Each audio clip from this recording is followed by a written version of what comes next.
যুক্তরাষ্ট্র ও ইরানের মধ্যে উত্তেজনা কমার ইঙ্গিত পাওয়ায় সোমবার ২ ফেব্রুয়ারি বিশ্ববাজারে তেলের দাম প্রায় ৩% কমেছে। যুক্তরাষ্ট্রের প্রেসিডেন্ট ডোনাল্ড ট্রাম্প জানান, ইরান ওয়াশিংটনের সঙ্গে গুরুত্বপূর্ণ আলোচনা করছে, যা একটি ওপেকভুক্ত দেশের সঙ্গে সংঘাতের আশঙ্কা কমার সংকেত হিসেবে দেখা হচ্ছে।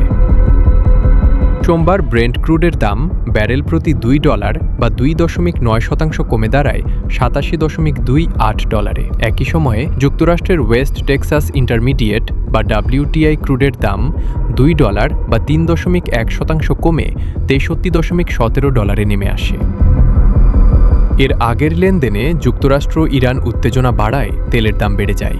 তখন ব্রেন্ট ক্রুড 6 মাসের সর্বোচ্চ দামে পৌঁছায় এবং WTI সেপ্টেম্বরের শেষের পর সর্বোচ্চ পর্যায়ে ছিল। নিউক্লিয়ার চুক্তিতে সম্মত না হলে বা বিক্ষোভকারীদের হত্যা বন্ধ না করলে ইরানের বিরুদ্ধে হস্তক্ষেপের হুমকি দিয়েছিলেন ট্রাম্প। তবে গত শনিবার তিনি সাংবাদিকদের বলেন, ইরান যুক্তরাষ্ট্রের সঙ্গে গুরুত্বপূর্ণ আলোচনা করছে।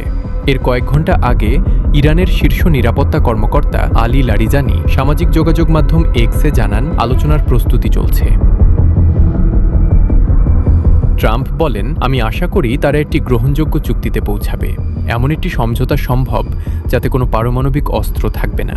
বিশ্লেষকদের মতে ট্রাম্পের এই মন্তব্য এবং হরমুজ প্রণালীতে ইরানের রেভলিউশনারি গার্ডস নৌবাহিনীর পক্ষ থেকে সরাসরি সামরিক মহড়া চালানোর পরিকল্পনা নেই, এমন খবরে উত্তেজনা কমার ইঙ্গিত মিলেছে। আইজি মার্কেটসের বিশ্লেষক টনি সাইকামোর বলেন, বাজার এটিকে সংঘাত থেকে সরে আসার ইতিবাচক পদক্ষেপ হিসেবে দেখছে। ফলে গত সপ্তাহে দাম বাড়ার সময় যে ভূরাজনৈতিক ঝুঁকির প্রভাব দামে যুক্ত হয়েছিল তা কমে গেছে এবং বিনিয়োগকারীরা মুনাফা তুলে নিচ্ছেন। এদিকে রোববার ওপেক প্লাস জোট মার্চ মাসের জন্য তেল উৎপাদন অপরিবর্তিত রাখার সিদ্ধান্ত নিয়েছে। মৌসুমি কারণে চাহিদা কম থাকায় তারা জানুয়ারি থেকে 2026 সালের মার্চ পর্যন্ত উৎপাদন বাড়ানোর পরিকল্পনাও স্থগিত রেখেছে। অন্যদিকে ক্যাপিটাল ইকোনমিক্স এক প্রতিবেদনে বলেছে, ভূরাজনৈতিক ঝুঁকি থাকলেও তেল বাজারের মৌলিক পরিস্থিতি এখনও দুর্বল।